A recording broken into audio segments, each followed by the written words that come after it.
everybody, it's Jeremy. Welcome back to Lucid's 2022 Tournament Game 4, where we are playing Nazca. This is turn 69. Let's jump into it. We've got a couple of little things that have happened. We didn't augury, we didn't find anything. And we did a transformation, and we got a sea doggy. Which is kind of meh. Not really what we're going for. A little unfortunate, but again, not too big of a deal. This is kind of just like a side project that I probably shouldn't be doing this. I should be saving my nature gems for something else, but you know, it is what it is. Fun little side project. We just didn't get anything good this time. We have witnessed a battle between Arcos Fale and some Indies in Obulshen. I'm gonna believe this is Arco taking this throne, this Watcher monolith throne, which is such a pain. And they've got a fucking full kit going on over here. They've got a bunch of hoplites, they've got a bunch of green lions. We can see they have an Ether Warrior set, which means they've cast summon Ether Lord or whatever it is. They've got a lot going on here, a lot of magic. Let's see what we go. Got a bunch of communions coming up. Some luck, some quickness, some mist. Interesting. That's an interesting one. Will of the Fates, mass regeneration, bunch of body ethereal, quickness, strength of giants, all that good shit. Mass flight. Okay, enslaved mind. So Gifts from Heaven coming down. Ooh, good targeting too back there. Now these Ether Warriors are going to be able to chop the shit. Wow, actually surprisingly good Gifts of Heaven targeting. Yeah, I got more. Oh, lucky duck. Enslaved the monolith. That's so good. Wow. Now he's got a monolith there. What did he lose? Lost 12 hoplites and a mandragora. Whatever. Gained more than that.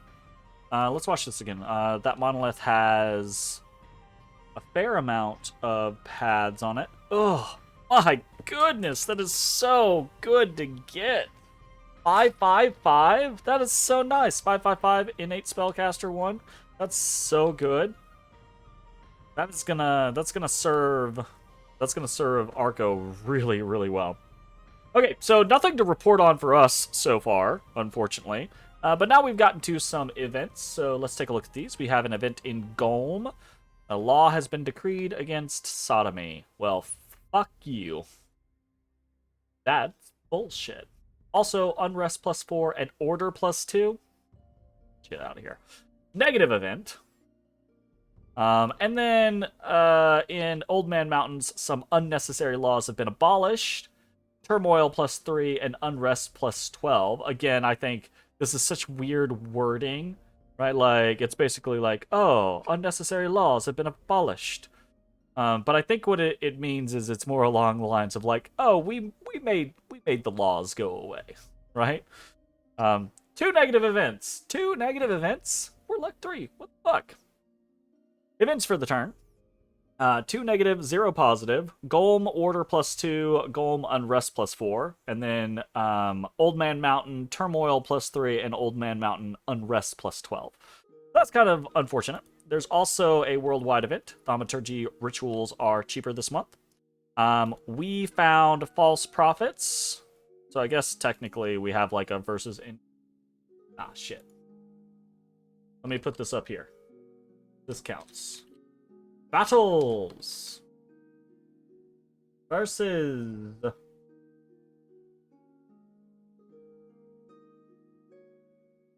Indies. Rolls so fucking far. Holy. I was trying to copy and paste. It would have just been faster to type. Damn. Battles versus Indies. 1 win and 0 losses. We found some heretics. Easy peasy. Otis Botus. He's swimming at my arm, y'all. What do we even have here? Oh, we just have like a long dead stack. Surprising, no one. The Hatenruna jump and immediately flee, even when they're fighting priests. They still cannot beat them. So there's that. And yeah, I guess after that we are patrolling out scouts. We're actually doing a really good job patrolling out things now.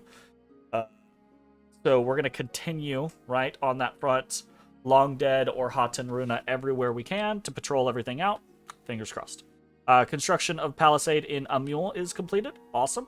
2 battle afflictions cured, 2 units cured of their diseases. Awesome, awesome. Great. What else do we have going on this turn? Not a whole lot. We are continuing, as you can see, to spread out our spying network, right? Just trying to get a better idea of what's going on, trying to show some, Vanheim versus Arco, Ulm versus Arco action, Belarus action, right? Just kind of keep eyes on things. And then we are moving around other units. Just kind of like moving things for maximum effort, right? So like we're moving... Where are we moving out first?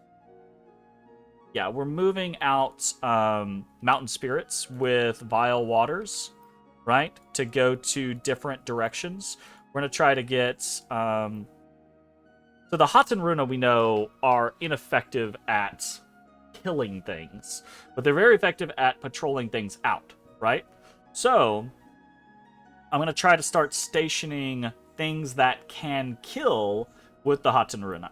Things like Vile Water, Paco and the Mountain Spirit combos, or, like up here we have like a Scepter of Authority. That's not really effective, but it is kind of like a concept. We're going to start throwing out maybe like crossbows or great swords of sharpness, just things that can, like a Huron priest, things that can just kill some stuff here or there, right?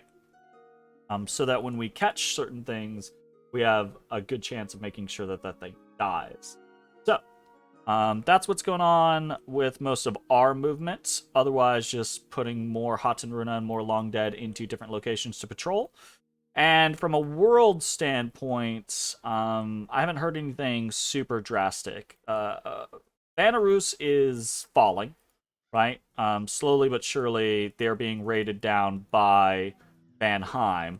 But they are acquitting themselves well, considering how small they are. It's basically like a, like a 3 nation-sized fighting a half nation-size, right, opponent. Kind of the fuel for that fire at the moment. So yeah, that is what it is. What else do we have? From a mechanical standpoint, recruitment-wise, we have a little bit of recruitment going on. We are doing 1 Renanka this turn, 2 Huron Priests this turn, and 5 Sun Guards. This is an extension, right, of the fact that we don't have any... We don't have any fucking money. Like, our income is hot garbage. It's going to be very painful over the course of the next 10 turns or so as we're gearing up, right? Because now we need more Long Dead and we need more Supaya, right? And we need things like Rings of Water Breathing and stuff like that to get us underwater, to actually pose a threat against Pelagia. So that's what we're spending our turns really working towards, but it's gonna take 10 turns to get to a point to where we could pose a legitimate threat underwater, and in the meantime, our income's just gonna be trash. It's gonna be utter shit. We're gonna cross our fingers every single turn and hope, right, that we get a gold event, and that's about the only time we're gonna be able to afford more than like a few Sun Guard. Yay! So. Really unfortunate. That being said, we have some Nazcan recruits for the turn. We have 49 Hatenruna, and then all around our empire we have 134 Long Dead warriors, and we have 16 recalled Supayas, and that's it. Shocking. we don't have more Nazcan recruits. Yes, because this is the turn. Finally, we have remembered that Ultimate Gateway exists, and we're not doing a casting of summon Supayas or summon Huacas anymore because we're heading to the Ultimate Gateway to start taking advantage of that. So it only took like, I think this is this turn 69. I think we found it on like turn 62. I think it might have been 61. It only took us like 7 or 8 turns to actually really start making use of it. We made use of it with the Well of Misery, obviously, right? And that was a big deal. We did save a lot of money or a lot of death gems off of that, but then we promptly forgot it and continued to not save every single turn. But that has changed. So we will be getting savings going forward. So that's awesome. We also have special recruits, our singular Dire Wolf up in Packwoods, and our singular, what are they called? Dustwalkers, right? Down here? Nope, wrong thing. Down here. Yeah. So, got that going on. Very cool.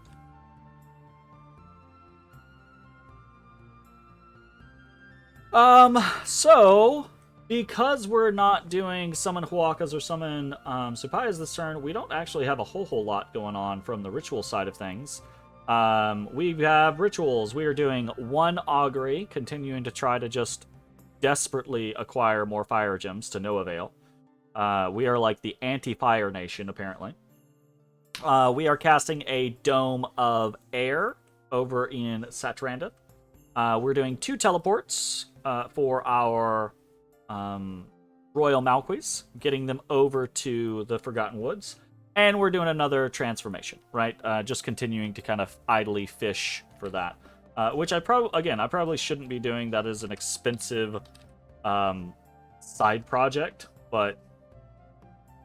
And then, piggybacking off of that, right? Ultimate Gateway. We did not lose or save any gems this turn, because we just remembered that it exists this turn, and so we're moving there. So that's that. Ultimate Gateway has finally been remembered. We will now start saving gems. Last to kind of like talk about is forging, right? We have 1 Lightless Lantern, we got 1 Water Lens, 1 Skull Mentor, 2 Amulets of the Dead, 1 Ring of Water Breathing, 1 Water Bracelet, 1 Skull of Fire, and 1 Armor of Knights. So, most of this is perfectly normal stuff. Again, that concept of what do we need to be able to go underwater? What do we need to be able to threaten? Well, we need research, right? So we are continuing to push for that 1500 mark, and then beyond the 1500 mark, we're looking at that 2K mark to try to hit our research goals in the next 10 turns. The goal being turn 80, basically to swarm over Pelagia and take the ocean from them. Is the idea. So we've got a lot of ground to cover in that amount of turns, but we are starting to ramp up and get to that point. A Lightless Lantern every turn, a Skull Mentor every turn. That's doing that. We need a lot of Long Dead, right? We haven't been getting very many Malqui Priests here lately, but we are ramping up the number of Long Dead we are producing by utilizing Amulets of the Dead to get an extra 2 per turn per priest. Okay, so we continue to do that.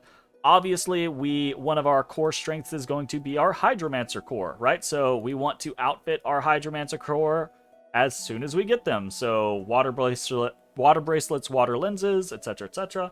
And then being able to go underwater with other units is going to be very important to be able to lead Supayas around and to be able to threaten underwater forts, right? That's going to be a very, very big deal. Though fortunately, he does not really have very many forts on our borders. He's got the ones on land, right? Obviously. And then aside from that, he's got, a couple here or there. So hopefully we won't have that many focal points to crack. Fingers crossed. So that's all the kind of normal stuff. The unnormal stuff is the Skull of Fire and the Armor of Knights. Armor of Knights, I can't remember if we're actually doing that for a particular reason. I think it might just be that we were fishing for something to produce, and I was like, hey, look, Armor of Knights is a really good thug item. It's nice to have on us if we have the opportunity, right? We want to be able to protect important people here or there, right? Like throwing this on a Koya or something like that doesn't really encumber them that much, and it really helps to kind of keep them alive in the right situations. So that's just a potential option. And then the Skull of Fire is actually because we don't really have super good fire access right now. We have Fire 2s, aside from our God, which is a Fire 3. The Skull of Fire can help us turn a Fire 3 into a threat, right? Because a Fire 3 can do Phoenix Power and be a Fire 4 with a Skull of Fire, and Fire 4 can cast a lot of the things that we would potentially want them to cast. Now, we don't have a super big need for fire if we're going underwater, right? Because most of the fire things that we could potentially use aren't going to matter to them underwater. But again, we do have to do a little bit of fighting on land with Pelagia, so there is that to consider. Simple things like just putting up Fire Fend or flaming arrows or something like that will be made significantly easier by having boosters like a Skull of Fire around. And again, I'm also kind of like just very anal about using my hammers every single turn, right? So if there's a turn where I didn't use all of my hammers, that's because I really, really, really, really needed to save my gems, or I was just like super forgetful or rushed on that turn. Otherwise, that's one of the things that I almost always do. And so the Skull of Fire and the Armor of Knights, while they're useful items, we're not like, oh, these have an immediate plan. They're just kind of future insurance, is what it is. Anyways, that's kind of it for the turn.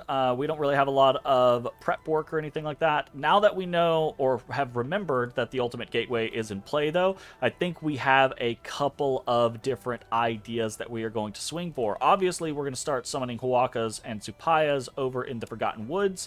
But also, we've got little banks, specifically of Earth Gems. We could try to do something like a King of Elemental Earth or something like that to throw in our mix. We don't require a King of Elemental Earth because our Koyas can kind of like boost into it, or even our Huron Priests can boost up into it. Pair of boots on them, and they're Earth 3. Earth 3 does summon Earth Power, and they're Earth 4. Earth 4 can get through most things, right? But it's comparatively, starting at Earth 5, and just being able to cast something like Army of Lead or Army of Gold immediately in a battle is pretty nice, right? So there's a little bit of opportunity cost for having to boost your way into it rather than just being able to cast it out of the gate. And having something like Queens of Elemental Air or Kings of Elemental Earth is nice for a number of different reasons, right? Not the least of which is depending on which one you get, you can summon elementals. So pretty nice. So we're probably gonna make a play for some of that, see what we can get. And we will not be, or I will try to remember not to, screw up and lose a shit ton of air gems and nature gems to the fact that we summoned a Queen of Elemental Air and a fucking Fairy Queen, and a Naiad. Actually, we lost a lot of water, too, in not the Ultimate Gateway. So, anyways, that's going to be the end of the turn. Not really much else going on. So yeah, we'll see you next time for more Nazca. Bye-bye, everybody. Hey, everybody. Thanks for watching. If you enjoyed the video, consider leaving a like, commenting, or subscribing. It really helps me out. If you'd like to see me live, head over to my Twitch at twitch.tv/thedistanthorizon.